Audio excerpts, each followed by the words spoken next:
আজ বিকেলে খুব তেলে ভাজা খেতে ইচ্ছে করলো। আলু সিদ্ধ করে মশলা দিয়ে মাখা আলুর চপ, তাছাড়া শুধু আলু স্লাইস করে করা বেসনে ভাজা আলুর চপ, বেগুনি, নানা প্রকারের তেলে ভাজা। যে আলুটা সিদ্ধ করা হয়েছে তাকে বেশ লঙ্কার গুঁড়ো দিয়ে, শুকনো লঙ্কা বেটে, কাঁচা লঙ্কা কুচিয়ে খুব ঝাল ঝাল করে মশলা দিয়ে মাখা হলো। আর স্লাইস করা আলুগুলোকে নুন জলে ভিজিয়ে রাখলাম যাতে একটু নুনটা ঢোকে। বেগুনগুলোকে একটুখানি হলুদ, স্লাইট একটু নুন আর একটুখানি লঙ্কার গুঁড়ো দিয়ে মেখে রাখলাম। তারপর গাঢ় করে বেসন গোলাটা করলাম। বেসন গোলার মধ্যে আমি একটু ডালের গুঁড়ো দিয়েছি। ডালের গুঁড়ো দিলে খুব সুন্দর মচমচে খেতে হয়।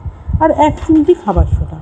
বেসন গোলার মধ্যে চুবিয়ে চুবিয়ে সিদ্ধ আলু যেটা, সেটাকে একটু চ্যাপ্টা করে নিয়েছি গোল করে হাত দিয়ে, সেটাকে দিয়ে ভেজেছি। বেগুনি ভেজেছি আর স্লাইস আলু দিয়ে ভেজেছি। এক গাদা তেলে ভাজা, নানা রকমের, খুব ভালো খেয়েছি আমরা সবাই। যদিও শেষের ছবিটা তোলা হয়নি, ছবিটা তুলতে ভুলে গেছি, কেন বানাতে বানাতেই সবাই খেয়ে নিচ্ছে, তুলবার মতো অবশিষ্টও বিশেষ ছিল না। রকমের তেলে ভাজা করেছি, খুব ভালো লেগেছে। বলতে গেলে তেলে ভাজা দিয়ে পেট ভরিয়েছি।